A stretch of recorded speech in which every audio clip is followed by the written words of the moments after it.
Ġie inawgurat uffiċjalment il-Youth Hub ġdid fil-kampus tal-MKAS Raħal ġdid. Dan il-Youth Hub se joffri spazji fejn iż-żgħażagħ jistgħu jikbru u jitalmu b'mod attiv u prattiku. Preżenti għal din l-inawgurazzjoni kien hemm il-Ministru għall-Edukazzjoni Clifton Grima flimkien mas-Segretarju Parlamentari għaż-żgħażagħ Kate Azzopardi-Tanti. L-ispazju ġdid jinkludi żoni komdi fejn l-istudenti jistgħu jirrilassaw kif ukoll uffiċċju ġdid iddedikat għal Kunsill Studenti tal-MKAS. Dwar din l-inizjattiva ikkummenta l-Ministru Clifton Grima.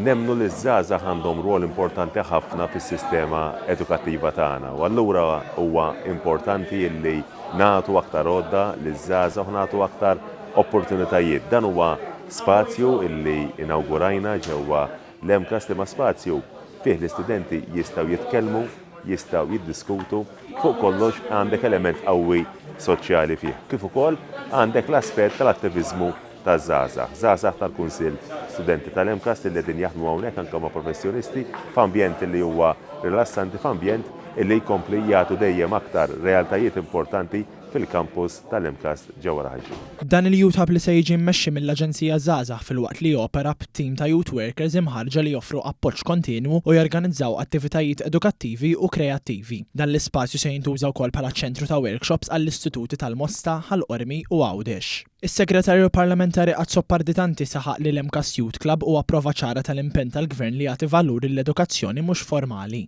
Il-Youth Hub ġewwa l-MKAS huwa proġett importanti ħafna għaż-żgħażagħ li huma studenti ġewwa dawn l-istitut akademiku fejn dan huwa spazju mhux biss fejn iż-żgħażagħ jistgħu jirrikrejaw ruhom, imma spazju fejn permezz tal-preżenza ta' youth workers minn aġenzija żgħażagħ jistgħu huma jesprimu ruhom kif ukoll jagħtu l-veduti u l-idejat tagħhom fuq suġġetti li jkunu qed jolqtu lilhom iż-żgħażagħ.